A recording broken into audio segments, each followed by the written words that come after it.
Assalamualaikum warahmatullahi wabarakatuh. Waalaikumsalam warahmatullahi wabarakatuh. Bismillahirrahmanirrahim. Alhamdulillahi rabbil alamin. Wa afdhalus salatu wa tammu taslim ala sayyidina Muhammadin wa ala alihi wa sahbihi ajma'in.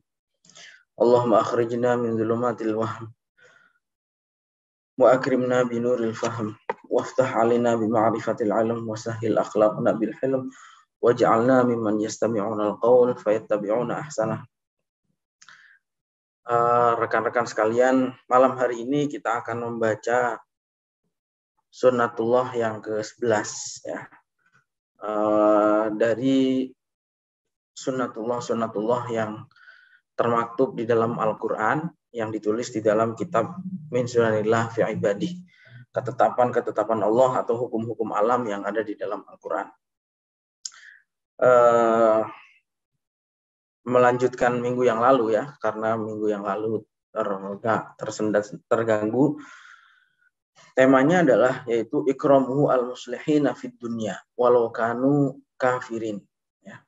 Bahwa Allah itu akan memuliakan, mengangkat derajat orang-orang yang berbuat baik di dunia. Akan memuliakan orang-orang yang berbuat baik di dunia. Memuliakan ini maknanya sangat luas ya. Termasuk tidak mengadab ya, tidak merendahkan dan seterusnya di dunia ya, catatannya itu di dunia walau kanu kafirin, meskipun mereka kafir ya. Sebetulnya ini agak pembahasannya agak dekat dengan Sunnatullah yang pernah kita bahas, yaitu bahwa di Sunnatullah yang ke-9 lalu ya, yaitu bahwa Allah itu mencintai keadilan meskipun dilakukan oleh orang kafir, dan Allah itu membenci kezaliman meskipun dilakukan oleh orang mukmin.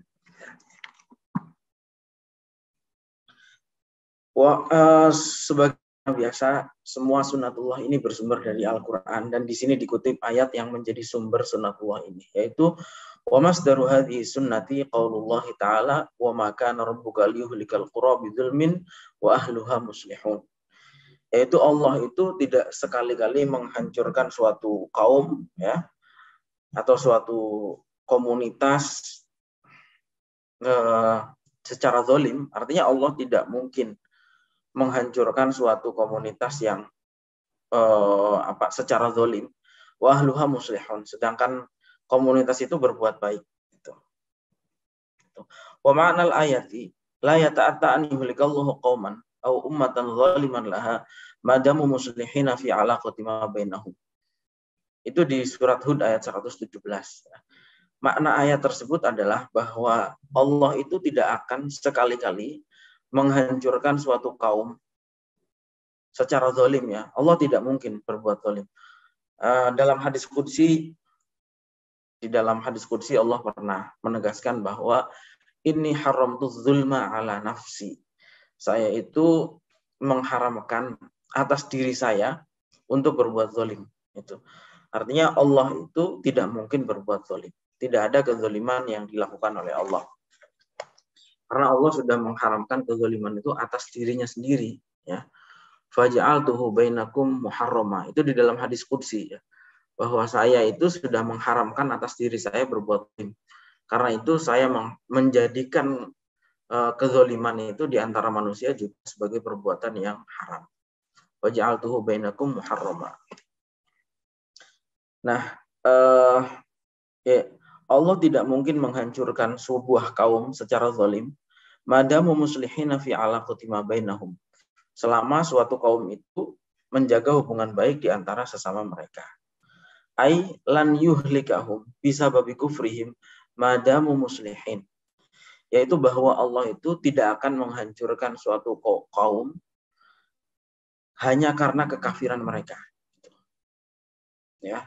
Allah itu tidak mungkin memberikan azab atau menghancurkan suatu kaum hanya karena kekafiran mereka, sedangkan mereka berbuat baik di antara sesamanya. Itu tidak mungkin. Yaqulu Zamakhsyari fi Kasyafihi Imam Zamakhsyari, seorang ahli tafsir, ya, di dalam kitab Kasyaf. Ini Imam Zamakhsyari ini sangat terkenal sebagai seorang ahli tafsir, terutama dalam tinjauan bahasa, ya, dalam tinjauan ilmu alat, ilmu nahwu, ya, atau ilmu balaghah. Ini sangat terkenal Imam Zamakhsyari ini, seseorang yang dulunya menganut Mu'tazilah. Pernah ya awalnya, meskipun pada akhirnya beliau ini mengubah pemikirannya atau tarojuk istilahnya, merujuk yang tadinya Mu'tazilah kemudian menjadi Ahlus Sunnah. Dan kisahnya itu lucu ya, kalau tidak salah. Imam Zamakhsyari itu taubatnya dari Mu'tazilah itu karena hal sepele sebetulnya. Dalam akidah Mu'tazilah itu dikatakan bahwa manusia itu menentukan perbuatannya sendiri. Kalau di kalangan Ahlus Sunnah kan Allah itu menciptakan kita, juga menciptakan perbuatan kita. Perbuatan kita ini dari Allah. Tapi menurut orang Mu'tazilah itu mengatakan bahwa perbuatan manusia itu ditentukan oleh manusia itu sendiri. Nah, kemudian konon Imam Zamakhsyari ini ketika menikah, pada malam pertama Imam Zamakhsyari itu berhubungan dengan istrinya. Setelah berhubungan dengan istrinya, kemudian Imam Zamakhsyari ini sudah tidak kuat untuk melanjutkan. Ketika tidak kuat untuk melanjutkan, itu kemudian ditantang oleh istrinya, loh, katanya manusia itu menciptakan perbuatannya sendiri. Kalau memang Anda masih punya keinginan, kenapa tidak dilanjutkan? Gitu. Barulah pada saat itu Imam Zamakhsyari itu sadar bahwa yang mempunyai kuasa untuk menciptakan perbuatan manusia itu Allah, bukan manusia itu sendiri. Dan akhirnya Imam Zamakhsyari itu taubat dari Mu'tazilah dan kemudian menjadi Ahlus Sunnah. Seorang ulama besar, tapi kisah taubatnya begitu ringan ya, hanya karena persoalan seperti itu. Nah, ini kisahnya Zamakhsyari, ya, seorang alim fasir besar ya, dalam bidang terutama dengan tinjauannya itu tinjauan bahasa. Imam Zamakhsyari dalam tafsir Kasyaf mengatakan, wa ma'nahu, makna ayat di atas itu adalah bahwa annahu la yuhlakul qura, la yahlikul qura. Bisa bahwa Allah itu tidak menghancurkan suatu kaum bisa babi syirki ahliha wa hum muslihun. Allah itu tidak akan menghancurkan suatu kaum hanya sebab mereka musyrik. Ya. Sedangkan mereka berbuat baik. Ya ta'atuna al-haqqu fima bainahum. Mereka memberikan haknya, mereka memberikan hak di antara sesamanya. Gitu. Wa la yadhummuna ila syirkihim fasad dan akhar. Dan di samping kemusyrikannya, mereka tidak menambahi dengan kejahatan-kejahatan yang lain. Jadi itu makna ayat di atas, bahwa intinya bahwa orang-orang kafir itu tidak akan dihancurkan atau tidak akan dibinasakan hanya karena kekafiran mereka. Wa mislu hadhil ayah, selain ayat di atas, surat Hud ayat 111, ada juga beberapa ayat lain yang menjadi dalil bahwa Allah itu memuliakan orang-orang yang berbuat baik. Ya. Misalnya adalah ayat wa ma kunna muhlikil qura illa wa zalimun. Tidak sekali-kali Allah menghancurkan kaum kecuali atas kezaliman mereka. Ini di dalam surat Quran surat Al-Qasas ayat 59. Wa zulmu al-muradu huna naqidus sholahi wal islah. Kezaliman yang dimaksud di sini adalah lawan daripada perbuatan baik, al-islah was sholah. Ay innallaha la yahlikul kafirina wal jahidina fid dunya bi kufrihim. Yaitu bahwa Allah tidak akan menghancurkan orang-orang kafir, orang-orang yang tidak percaya Tuhan di dunia, ya. Ini di dunia, bicaranya di dunia. Hanya karena kekafiran mereka. In kanu yata'ahaduna ala qatama bainahum bil islah war riayah. Wa inna ma yuhlikum fid dari dunya bitughyan idh yastashri fi ma bainahum. Tetapi Allah itu membinasakan suatu kaum di dunia itu karena kezaliman mereka. Ya.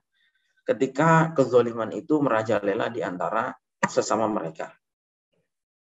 Fadzalika huwal muradu huna bizulmil ladzi yahlikuhum bisabab. Amma iqabul kufri wal juhudi famuddakharun lahum ila yaumil qiyamah. Adapun dosa kekafirannya, kekafiran itu kan dosa. Tidak percaya Allah itu dosa, tidak percaya Nabi Muhammad itu juga dosa, ya. Itu adapun siksaan kekafiran mereka itu dilakukan pada hari kiamat. Itu pun dengan catatan seperti yang kemarin sudah dibahas, ya, bahwa orang kafir itu disiksa pada hari kiamat itu ketika prasyaratnya memenuhi, yaitu ketika salah satunya adalah ketika mereka sudah menerima dakwah. Adapun orang-orang kafir yang tidak pernah menerima dakwah, mereka tidak mengenal Islam atau pernah dengar tentang Islam tapi tidak sempat mempelajari atau tidak ada kesempatan, tidak ngerti Islam itu sebetulnya seperti apa, maka yang seperti itu juga di akhirat, kata penulis kitab ini, yaitu nanti pun di akhirat mereka pun dianggap sebagai ahlul fatrah. Artinya tidak mendapatkan siksaan. Yang mendapatkan siksaan selama-lamanya di neraka itu siapa? Yaitu orang-orang yang kufur, sudah mendapatkan dakwah, ya, kemudian mereka sombong, kufur. Nah, inilah yang mendapatkan siksaan. Tapi orang-orang yang tidak sempat mengenal Islam, kemudian dia mati dalam kekafiran, seperti orang-orang yang hidup mungkin di pedesaan di Cina gitu misalnya, atau di pedesaan di Amerika misalnya, atau di Eropa, yang tidak sempat mengenal Islam, itu tidak disiksa di akhirat. Tapi untuk orang-orang tertentu yang sudah mengetahui Islam, mengetahui kebenarannya Islam, lalu tidak mau beriman, nah, orang-orang inilah yang disiksa pada hari kiamat. Selain dua ayat di atas, ada lagi yang menjadi dasar sunnatullah ini, yaitu bahwa innallaha la yudhi'u ajrul muhsinin. Bahwa Allah itu tidak akan menyia-nyiakan pahala atau balasan bagi orang-orang yang berbuat baik. Perbuatan baik apapun itu pasti Allah akan balas, meskipun itu dari orang kafir, ya. Faman kana minhum mu'minun billahi azza wajalla akramahullah bi ajrayid dunya wal akhirah.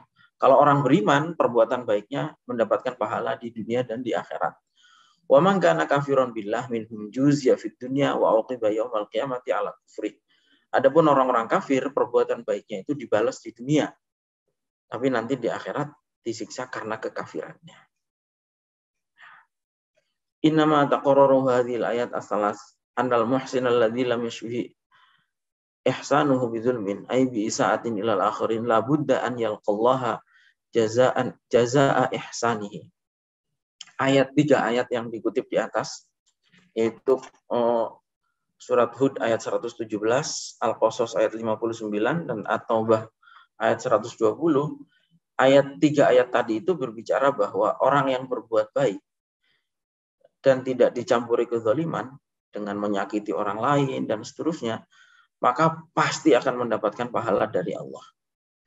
Fa in aradahu jazaan dunyawiyan ajilan bi angkana ghairu mu'minin bi jazaa'il ukhwa atallahu ajru ad-dunya. Kalau seumpama seseorang itu mengharapkan pahala atau balasan di dunia, misalnya dia orang yang tidak beriman dengan akhirat, maka pasti Allah memberikan balasannya di dunia. Tapi kalau seseorang itu mengharapkan balasannya di akhirat, karena dia orang mukmin, orang soleh, maka Allah akan membalasnya di dunia dan di akhirat. Ini sudah maklum, ya, bahwa orang-orang yang mengharapkan balasannya di dunia ya hanya dapat di dunia. Tapi orang yang mengharapkan balasannya di akhirat, dia pasti akan mendapatkan balasan di dunia dan juga di akhirat. Dua-duanya dapat. Waqad tajalla fi hadzal qarari fi qoulillahi azza wa jalla wa man yurid thawabad dunya nu'tihi minha wa man yurid thawabal akhirati nu'tihi minha wa sanajziz syakirin. Kama tajalla fi qoulihi man kana yuridul ajila ta'ajjalna lahu fiha ma nasha'u liman nurid summa ja'alna lahu jahannam yaslaha madhmuman madhura. Jadi keterangan dari ayat-ayat tadi adalah sebagaimana tersebut, ya. Kemudian summa innaka in ta'ammalta fi hadzal madmun alladhi awjaztuhu laka Wasalta minhu ila yaqinin bi anal kafirin la yajuzu an yusaku ilal islami sauqan. Nah, oke, itu sudah keterangan pertama bahwa Allah itu tidak akan membinasakan suatu kaum hanya karena kekafirannya. Itu. Tapi pasti karena kezaliman yang mereka lakukan. Nah, adapun suatu perbaikan itu pasti mendapatkan balasan. Kalau dia kafir, tidak percaya di akhirat, maka balasannya di dunia. Kalau orang mukmin yang dia ingin mendapatkan balasan di akhirat, pasti di dunianya juga dapat. Itu kesimpulan yang pertama. Yang kedua, kalau kita cermati dari 3 ayat dan 2 ayat yang di bawah, 5 ayat ini, kita akan tahu bahwa bi anal kafirin la yajuzu an yusaku ilal islami sauqan. Bahwa orang-orang kafir itu tidak boleh dipaksa untuk masuk Islam. Kenapa? Bihaitsu illam yastajibu wajib an taduru alaihim dairatul qasdi wal ihlak. Dalam artian, kalau tidak mau masuk Islam, dibunuh. Nah, itu tidak benar. Kenapa? Inna hadza tasawwur yata'aradu ma'aradatan haddatan ma'a qoulillahi azza wa jalla wa ma kana rabbuka liyuhlikal qura bidzulmin wa ahluha muslihun.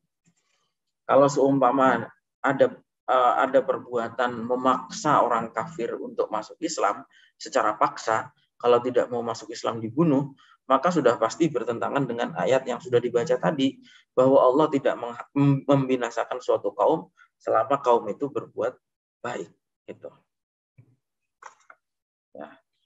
Ya tentu selain itu juga tentu bertentangan dengan banyak ayat yang lain. Misalnya la ikraha fid din.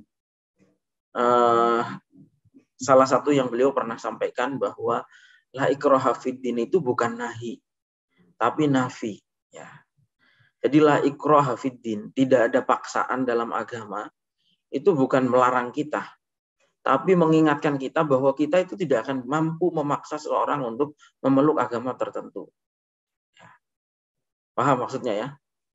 Jadi la ikraha fid din itu bukan jangan memaksa seseorang, bukan jangan memaksa seseorang untuk menganut agama tertentu, tapi Allah sudah menegaskan kalian tidak akan mampu memaksa seseorang untuk beragama, menganut agama tertentu. Bukan hanya kita, para malaikat, para nabi itu pun juga tidak mampu, tidak punya kuasa untuk memaksa seseorang masuk Islam. Ya contohnya Nabi lah, orang paling dikasihi kan Abu Thalib, pamannya sendiri. Itu orang paling dikasihi oleh Nabi. Itu pun Nabi tidak bisa memaksa beliau untuk beriman, untuk masuk Islam. Bukan kita dilarang memaksa, tapi kita tidak mungkin bisa. Itu. Bedakan ya antara nahi dan nafi. Nahi itu larangan. Nafi ini menegaskan ketidakmungkinan. Itu. Kalaupun seseorang itu bisa memaksa, itu maksimal memaksa lahirnya. Soal hatinya bagaimana? Misalnya orang Buddha misalnya. Kita paksa untuk masuk Islam. Maksimal dia melakukan gerakan sholat misalnya. Tapi hatinya kita tidak akan bisa mampu memaksa dia untuk meyakini Allah, itu nggak akan bisa. Selama tidak mendapatkan hidayah. Makanya nggak usah terlalu ngotot. Sampaikan inna alaina ilal balagh. Kita ini tugasnya hanya menyampaikan. Bukan tugas kita untuk memaksa seorang untuk melakukan hal-hal tertentu, ya, untuk meyakini sesuatu tertentu. Itu bukan tugas kita. Tugas kita adalah menyampaikan. Wa ma alaina illal balagh.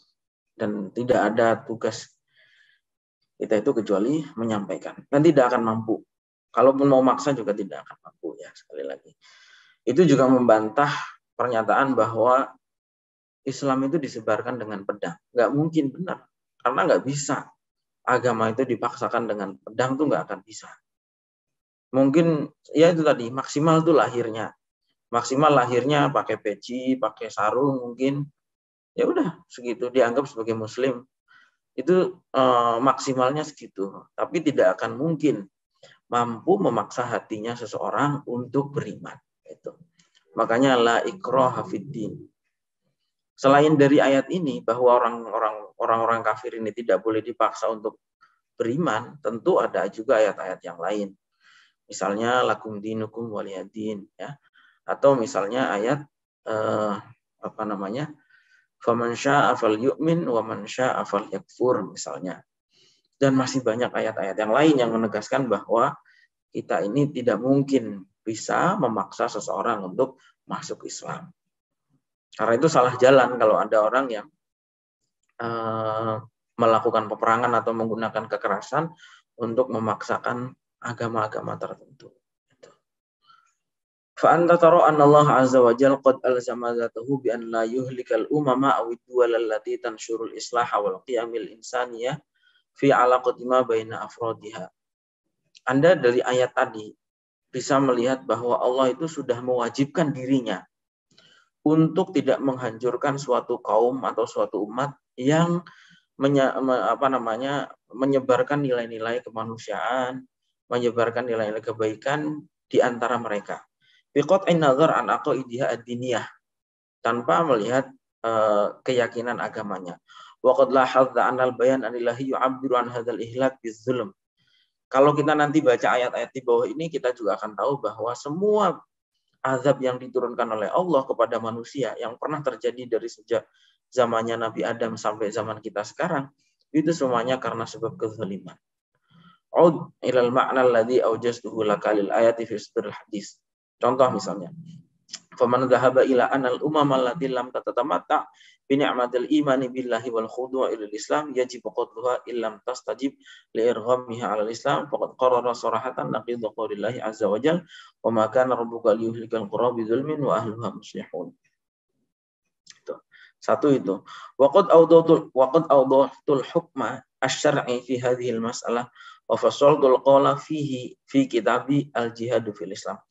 Terkait dengan hukum-hukum tadi ya, hukum-hukum memaksa seseorang untuk beriman dan bahwa kita itu tidak boleh memaksa seseorang untuk masuk Islam itu, dan bagaimana jihad itu diberlakukan, saya sudah menjelaskan secara rinci kata penulis kitab ini, yaitu di dalam kitab saya yang berjudul Al-Jihad fil Islam Kaifa nafhamuhu wa kaifa numarisuhu. Ini kitab yang sangat bagus sekali dalam terkait dengan jihad. Salah satu pembahasannya adalah apakah jihad yang pernah dilakukan oleh umat Islam itu lil hirobah atau adawah, atau karena mereka menyerang terlebih dahulu, atau karena kekafiran mereka. Di situ terjawab di dalam kitab ini. Nanti kalian kalau mau mendalami soal jihad itu baca kitab ini. Ini salah satu kitab yang terbaik lah yang ditulis terkait dengan masalah jihad. Kitab yang ditulis oleh beliau sudah diterjemahkan bahasa Indonesia. Tapi lebih enak baca kitab Arabnya langsung dalam bahasa Arab dan bisa di-download PDF-nya ya. Kitabnya judulnya Al-Jihad fil Islam Kaifa nafhamuhu wa kaifa numarisuhu. Tentang jihad dalam Islam, bagaimana kita memahami dan bagaimana melaksanakan atau merealisasikannya. Karena kenapa harus ditulis kitab khusus soal jihad? Karena jihad ini salah satu syariat Islam yang paling banyak disalahpahami, ya. Baik oleh orang-orang Muslim sendiri, baik oleh orang-orang yang memusuhi Islam, maupun oleh orang-orang Muslim sendiri. Orang-orang yang memusuhi orang-orang yang di luar Islam, ketakutan ketika mendengar istilah jihad. Seakan-akan jihad itu isinya adalah kekerasan, pertumpahan darah, dan seterusnya. Sementara yang di dalam Islam juga begitu, memahami bahwa jihad itu hanya perang. Padahal makna jihad ini sangat-sangat luas, ya. Karena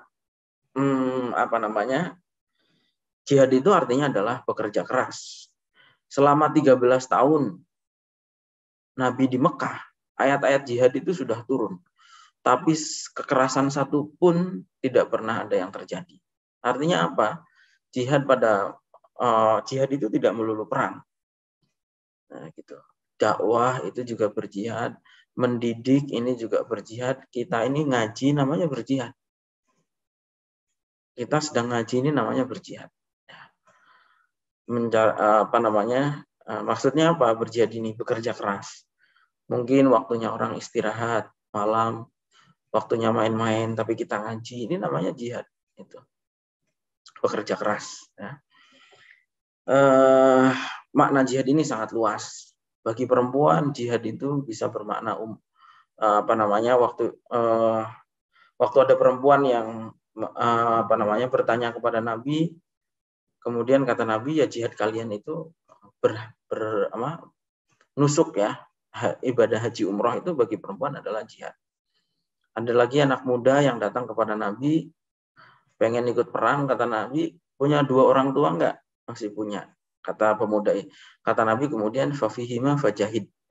Bersama kedua orang tua itulah kamu berjihad. Maksudnya apa? Ya berbakti kepada orang tua. Itu juga jihad. Dan seterusnya. Masih banyak betapa luasnya makna jihad ini. Dan tentu jihad paling besar adalah melawan hawa nafsu. Ya. Paling berat. Karena melawan diri sendiri. Melawan keinginan diri sendiri. Orang yang jihad perang, ngangkat pedang, ngangkat senjata, ngangkat laras panjang misalnya, atau AK-47 misalnya, bisa jadi dia tidak bisa mengendalikan nafsunya. Dalam artian dia merasa tinggi, lebih utama daripada orang lain, yang lain kafir semua. Itu berarti gagal dalam menerapkan jihadul akbar. Oke. Hadza wa inna ma haqqul ihlak bil mamil ghabir allati yaqussu 'ala al-Qur'an kaifa badat ba'da an sadat. Kalau kita baca semua kisah yang pernah menjelaskan dibinasakannya suatu kaum di dalam Al-Qur'an, pasti kita akan menemukan ada kezaliman yang dilakukan. Misalnya Firaun, ya. Kenapa Firaun dihancurkan? Ya karena dia memaksa orang-orang untuk kerja paksa sampai akhirnya memaksa orang-orang untuk menyembah dia. Ya. Apakah Firaun dihancurkan hanya karena kekafirannya? Enggak. Karena kezaliman yang dia lakukan.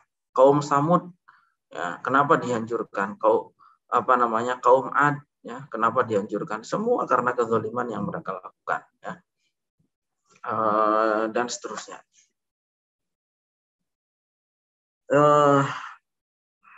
Ini juga ditulis di dalam ayat. Fakulan akhadna bi dzambihi faminhum man arsalna 'alaihi hasiba wa minhum man akhadhathu sayhah wa minhum man khasafna bihil ardu wa minhum man aghraqna wa ma kana Allahu liyadhlimahum walakin kanu anfusahum yadhlimun. Masing-masing kaum itu mendapatkan azab, ada yang ditenggelamkan, ada yang dikagetkan dengan gemuruh, dan ada yang maksudnya ada yang tenggelam di laut, ada yang ditenggelamkan di bumi. Tapi apa? Wa maka Allahu liyadzlimahum. Allah tidak berbuat zalim. Walakin kanu anfusahum yadzlimun. Tapi mereka sendiri berbuat zalim. Itu. Ay yadzlimu ba'duhum ba'dha, yaitu bahwa mereka itu menzalimi sesama mereka. Itu. Wa idza tatabba'ta ahwal al-umamil lati yukhbirullah an ihlakihi laha biwasailin mutanawwi'ah fima qassahullahu alaina min ambahim alim ta'annaha lakum inna makana bisa babit tughyanil ladzi rokanu ilaiha. Kalau Anda amati semua kisah pembinasaan kaum yang ada di dalam Al-Qur'an, itu pasti karena kezaliman mereka. Bisa babit tughyan, ya. Dan kezaliman yang mereka. Nah, sumalam yatahawalu anhu dzalika kana sya'nu 'ad. Lalu mereka, itulah keadaan kaum Ad, kaum Samud, kaum Nuh, kaum Lut. Ya. Walau dhahabta taqulu bal inna ihlakallahi lahum kana bisababi kufrihim idzan la tadamana kalamuka hadza takdziban liqaulillahi azza wa jalla wa ma kana rabbuka liyuhlikal qura bidzulmi wa ahliha muslimun. Kalau sampai ada yang mengatakan bahwa mereka diazab karena kekafirannya, maka orang tersebut berarti mendustakan firman-Nya Allah bahwa Allah tidak menghancurkan suatu kaum karena kezaliman, padahal penduduknya berbuat baik. Itu. Oke. Nah, itu poin yang kedua. Ya. Jadi poin yang kedua adalah bahwa yang pertama tadi Allah pasti membalas kebaikan. Yang kedua, Allah itu tidak mungkin menghancurkan suatu kaum karena hanya karena kekafiran mereka. Nah, kemudian qad yatufu bi dhihni ba'dhin nasi al-ishkal al-qail fa idza kanat daulatun aw ummatun ma la tu'minu billahi azza wa jalla wa la bil yawmil akhir wa kanat taltazimu fi ma bainaha bil qiyamil insaniyah wa tumarisul adalah fi silati ma bain afradiha ba'idatan 'anil zulmi wad dughyan fama wajhu ikramillahi laha fid dunya wa hiya la tu'min bihi wa min thama fa hiya la tarju ayyana laha ay khairan min masdarin la ta'lamu wa la tu'minu bihi. Mungkin ada yang merasa iskal ya. Kok bisa Allah itu memberikan balasan kepada orang-orang kafir? Padahal orang-orang kafir ini kan nggak percaya Allah dan dia tidak ngerti siapa yang memberikan siapa yang memberikan balasan kepada dia, memberikan kebaikan kepada dia itu kan. Nah, orang kafir ini kan nggak pernah mengenal Allah gitu. Kalau mereka mendapatkan nikmat, mereka merasa ya ini kan hasil kerja keras saya gitu. Kalaupun mereka tidak kerja keras, ya udah ini kan nasib baik saya gitu. Dia sama sekali tidak percaya Allah. Lah orang kafir tidak percaya Allah, kenapa Allah memberikan nikmat kepada mereka? Mungkin ada yang bertanya seperti itu. Jawabannya adalah wal jawab anna tamti Allah ibadahu ayyan kanu bi asbabil aishi wa bin ni'amil katsiril ati qararun wal sunnatun madiyatun fi ibadihi jami'a. Yaitu bahwa Allah memberikan kenikmatan kepada hamba-hambanya yang beragam, yang banyak itu sudah sunnatullah. Semenjak Allah menempatkan manusia di muka bumi ini. Apapun golongannya, apapun rasnya, apapun agamanya, Allah pasti memberikan kenikmatan kepada siapapun manusia. Wa hadzal qarar ar-rabbani mumbathiqan min at-takrim alladhi adhafahu Allah 'ala al-insan min haitsu huwa jinsun aw naw'un. Jadi status manusia sendiri itu sudah adalah satu martabat yang tinggi yang Allah pasti memuliakannya. Gitu. Makanya jadi manusia itu saja sudah martabat yang tinggi sebetulnya. Tanpa dia beriman pun manusia itu sudah mulia sebetulnya.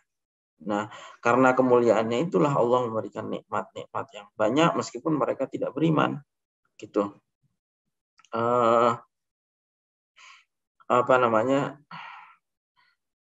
Itu yang pertama. Makanya salah seorang ulama kan mengatakan bahwa Ali bin Abi Thalib ya yang mengatakan, Sayyidina Ali bin Abi Thalib mengatakan yang bukan saudaramu dalam iman adalah saudaramu dalam kemanusiaan. Nah, memuliakan manusia, memuliakan seorang makhluk itu adalah memuliakan penciptanya. Ketika seseorang memuliakan makhluk, itu memuliakan penciptanya. Ketika seseorang menghina makhluk, berarti menghina penciptanya.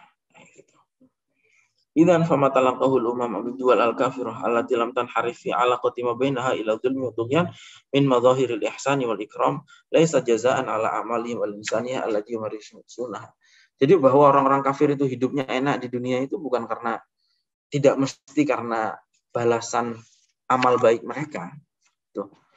Meskipun mereka tidak beramal pun, tidak punya amal, juga Allah pasti memuliakan. Nah, Allah ini juga punya sesuatu yang namanya istidraj. Ya. Wa nastadrijuhum min haitsu la ya'lamun. Ya. Mungkin ada yang bertanya, kenapa Israel? Padahal Israel itu kan zalim. Tiap hari mungkin, atau paling tidak tiap minggu lah membunuhi orang-orang Palestina. Ya. Menjajah tanahnya orang Palestina, mengusir orang-orang Palestina, dan seterusnya lah. Semacam kezoliman apapun itu mungkin sudah dilakukan oleh orang-orang Israel kepada orang-orang Palestina. Mungkin ada yang bertanya juga, kenapa tidak diazab? Waktu beliau ditanya seperti itu, beliau menjawab, pasti itu, pasti akan ada. Pasti akan ada. Hanya waktunya yang kita belum tahu. Para nabi pun mungkin juga belum tahu. Maksudnya secara pastinya gitu ya. Hanya saja kita ini kadang-kadang terlalu buru-buru, pengen cepat-cepat menang. Gitu. Makanya Allah berfirman, khuliqal insanu min ajal, saurikum ayati fala tasta'jilun. Khuliqal insanu min ajal. Manusia itu diciptakan senangnya buru-buru. Apapun pengennya cepat. Gitu. Padahal pengennya cepat. Khuliqal insanu min ajal. Saurikum ayati. Nanti juga akan saya tunjukkan, kata Allah. Fala tasta'jilun. Jadi jangan buru-buru. Kalau Allah sudah menjamin kezaliman itu pasti akan ada balasannya, itu udah tinggal tunggu waktu saja. Seperti yang kezaliman ini tinggal tunggu waktu saja. Kalau sampai sekarang mereka masih menang, masih enak, itu namanya istidraj. Itu. Lihat kata beliau kaumnya Nabi Nuh. Kaumnya Nabi Nuh itu zalim kepada Nabi Nuh itu sampai ribuan tahun. Ya, itu. Tapi apakah azabnya langsung datang? Kan tidak. Sampai setelah lebih dari 1000 tahun, baru kemudian azab itu datang. Ya, dengan datangnya air bah, banjir besar. Ya. Kita juga seperti itu. Kalau soal Israel, pasti akan ada waktunya. Hanya waktunya kapan? Allah yang tahu. Nah, dasarnya kenapa orang-orang mereka masih diberikan nikmat adalah walaqad karramna bani adama wa hamalnahum fil barri wal bahri warzaqnahum minat thayyibati wa faddalnahum ala katsirin mimman khalaqna tafdila. Bahwa Allah itu sudah memuliakan manusia, Bani Adam.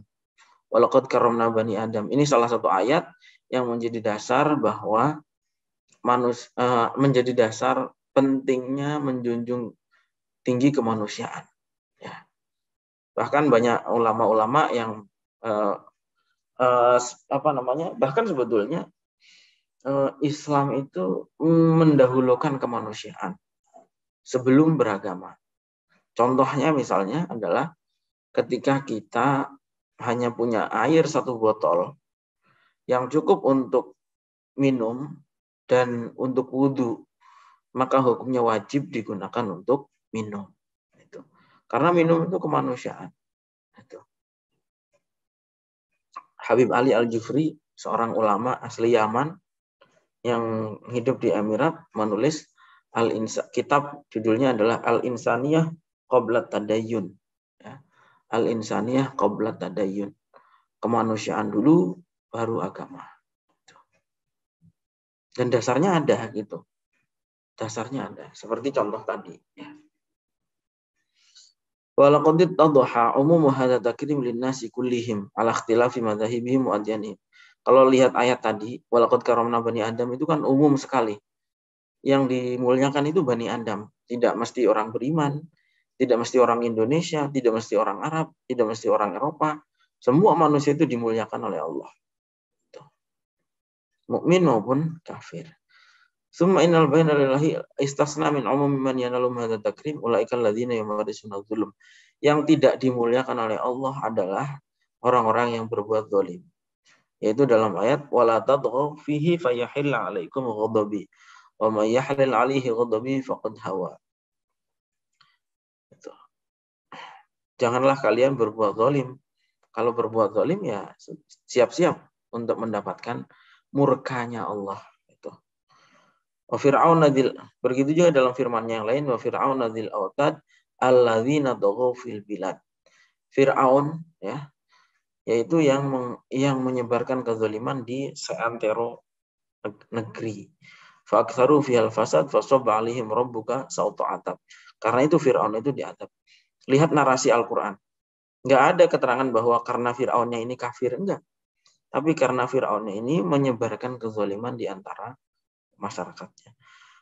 Ayat yang lain, fa amma samudu fa uhliku bidoghyah.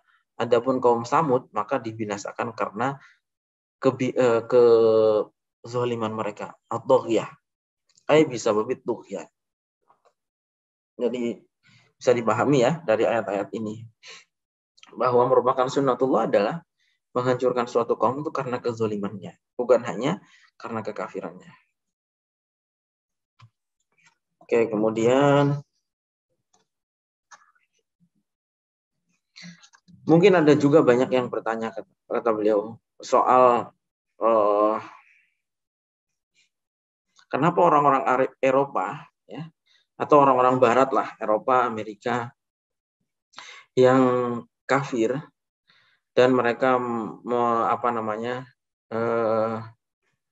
yang kafir dan mereka melakukan semua bentuk keharaman, kemaksiatan, itu kenapa mereka itu hidupnya kok mulia gitu. Orang Eropa ini kan wah orangnya tinggi-tinggi, ganteng-ganteng mungkin ya, kaya-kaya, menang di dalam bidang apapun, di dalam ilmu pengetahuan dan seterusnya. Sementara yang muslim seperti di Indonesia mungkin orangnya kecil-kecil, kulitnya hitam kayak gitu mungkin ya. Dan seterusnya. Kenapa gitu? Tapi ini tidak menjawab yang muslim dulu. Ini menjawab yang soal kenapa orang-orang kafir itu, mereka orang-orang kafir, maksiat, kerjaannya minum dan seterusnya, narkoba, tapi kok dimuliakan gitu.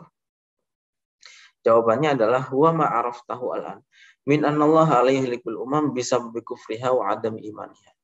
Yaitu bahwa Allah itu tidak menghancurkan kaum karena kekafiran atau karena ketidakimanan mereka, tapi wa inna ma yuhlikuha bisawi'ukufiha ala zulmi wa tughyan. Allah itu menghancurkan mereka karena mereka berbuat kezaliman.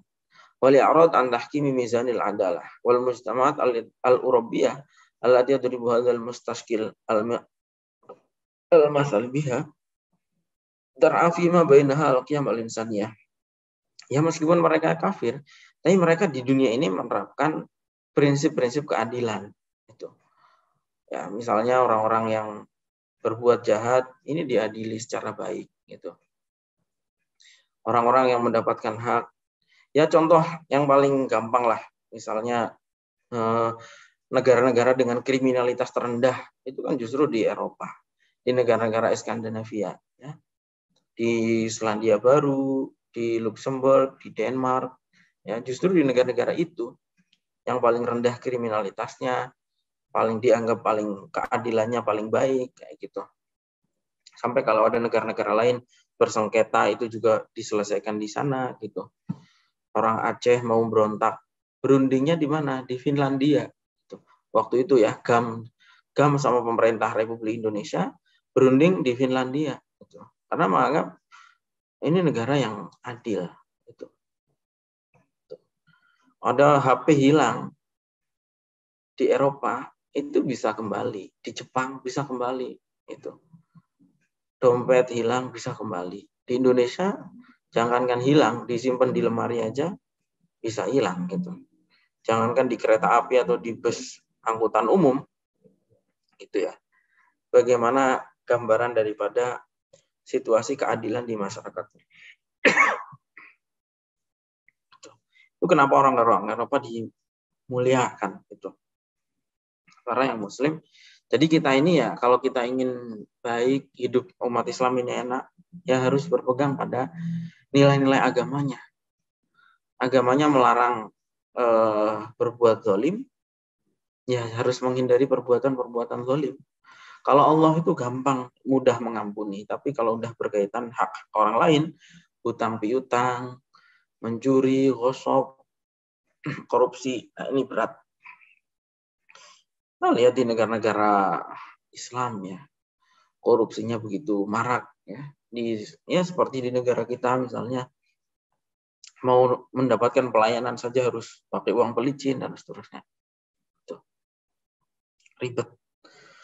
Wahadzal jawab. Nah, jawaban yang sama juga akan menjawab kenapa beberapa komunitas yang Muslim tetapi tidak menerapkan prinsip-prinsip keadilan dan saling menzalimi itu terbelakang dan seterusnya.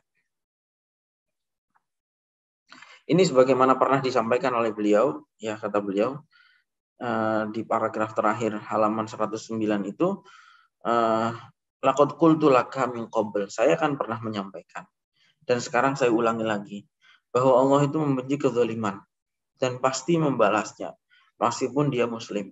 Dan Allah itu mencintai keadilan dan membalasnya meskipun yang melakukan itu adalah orang kafir. Meskipun orang-orang kafir ini di dunianya mungkin mendapatkan balasan, tapi di akhirat tidak akan mendapatkan apa-apa. Kalau orang-orang kafir ya sudah, balasannya hanya di dunia. Di akhirat tidak akan mendapatkan apa-apa. Jadi seperti itu ya.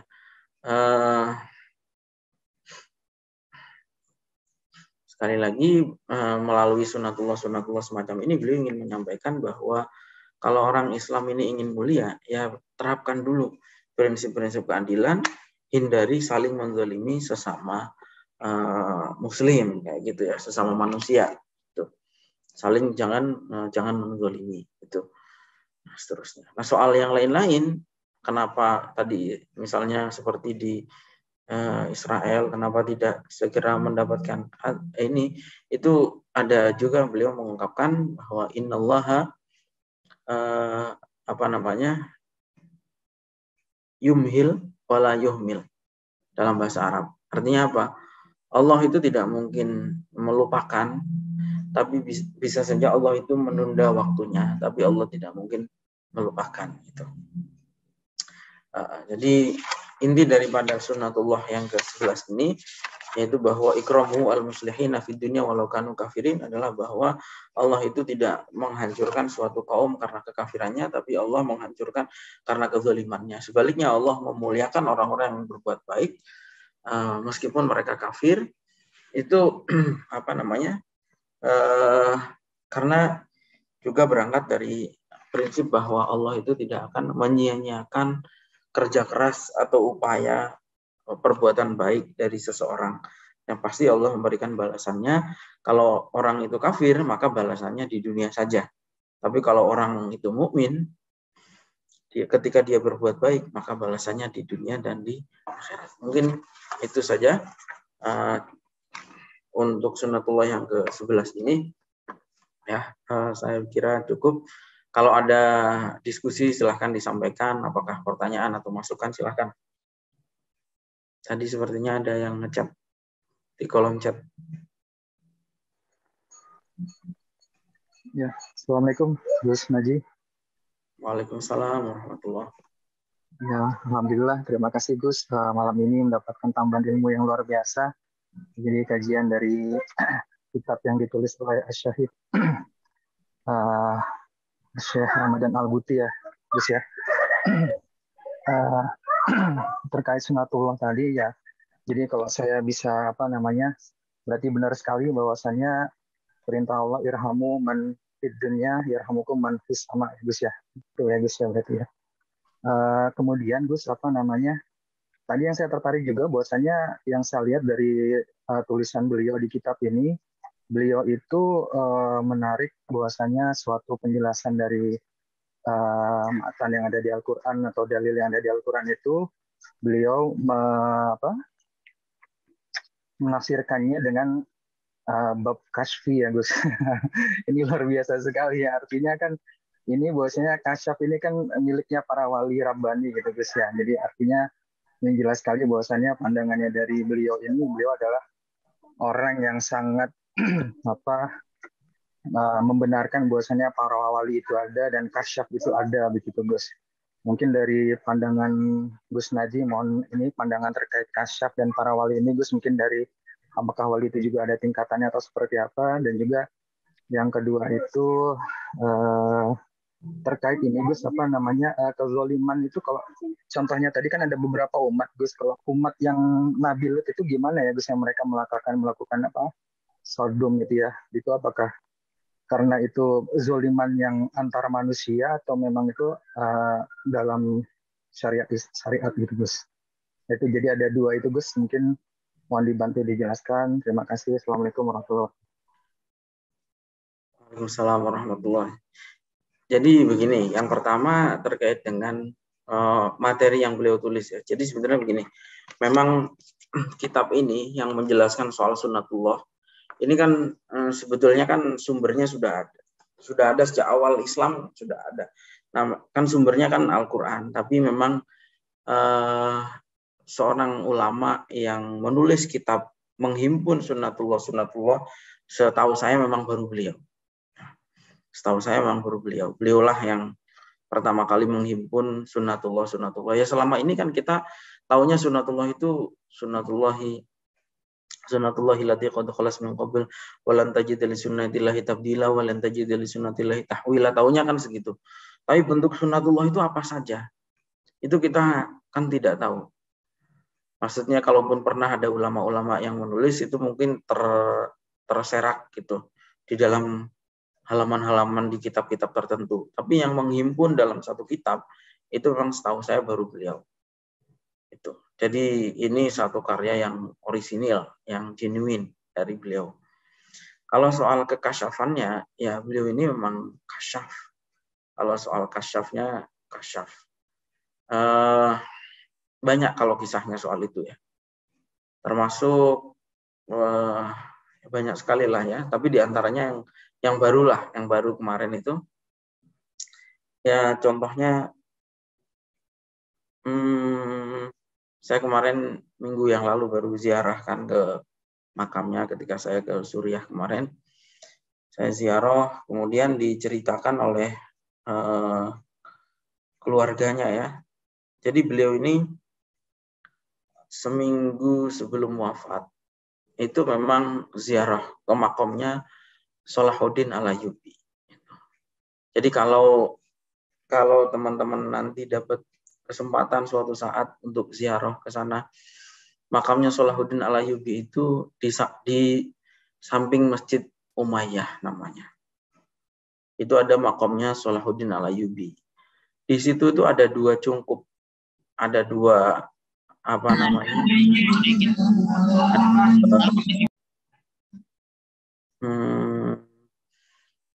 2 istilahnya,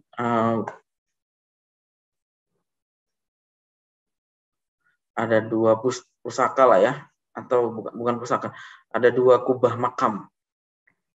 Yang satu itu makam aslinya, yaitu makamnya Sultan Salahuddin Al-Ayyubi.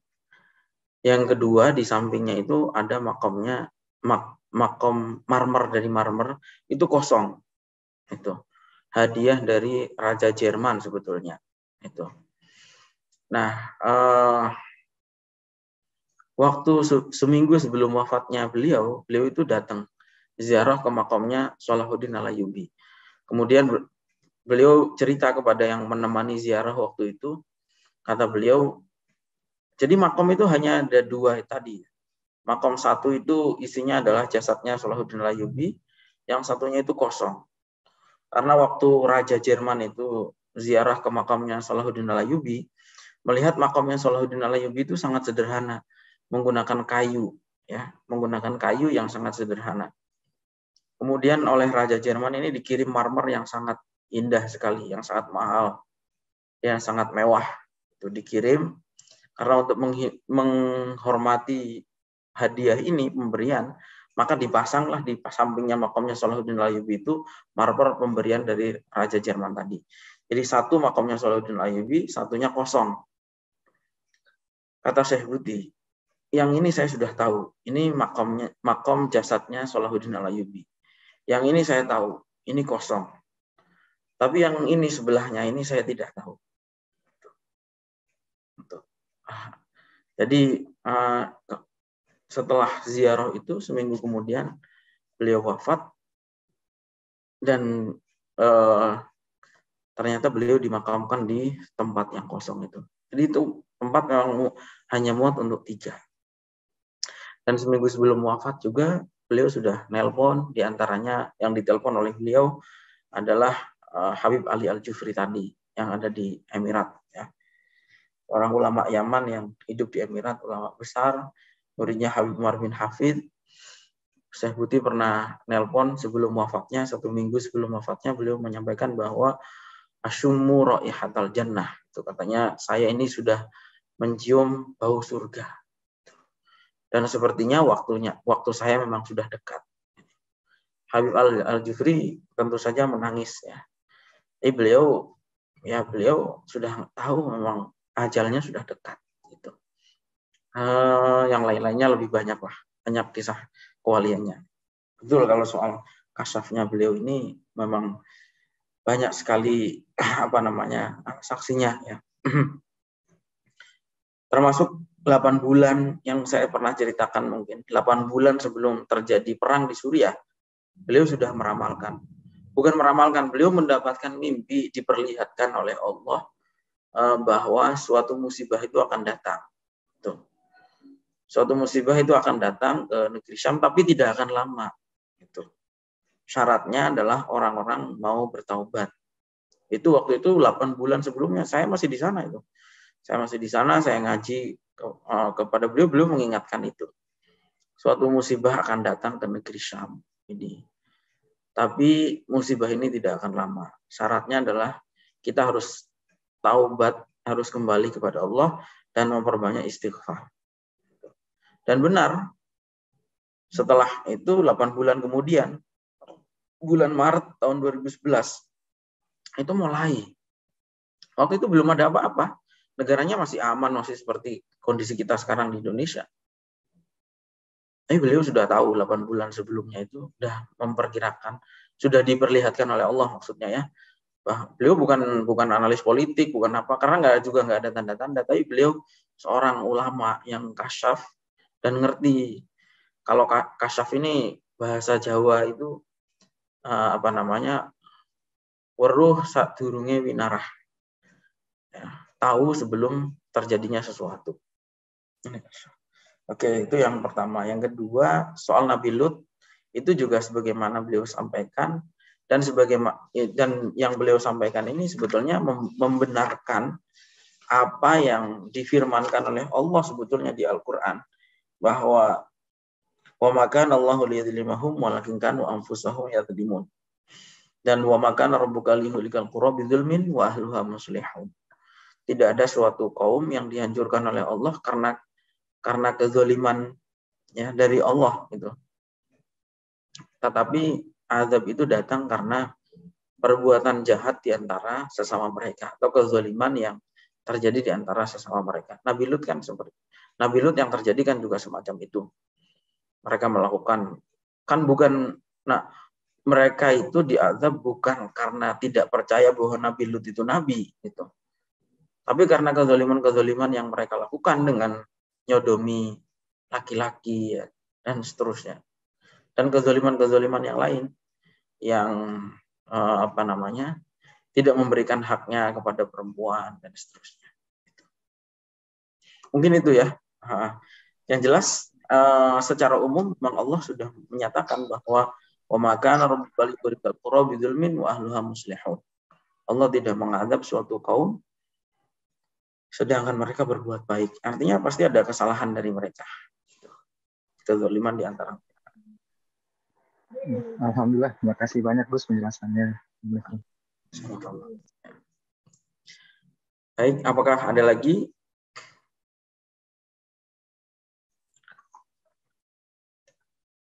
Kalau sudah tidak ada, kita akhiri untuk Rabu malam hari ini. Insya Allah kita sambung lagi pada hari Rabu yang akan datang, yaitu kita akan membaca sunatullah berikutnya, itu as-sukut alal munkarat nadhiru fasadin. Ya. Ketika suatu kemungkaran itu dibiarkan, maka itu akan menyebabkan kerusakan di tengah masyarakat, meskipun masyarakat yang tidak ikut melakukan kemungkaran itu. Baik, semoga apa yang kita pelajari pada malam hari ini bermanfaat. Assalamualaikum warahmatullahi wabarakatuh.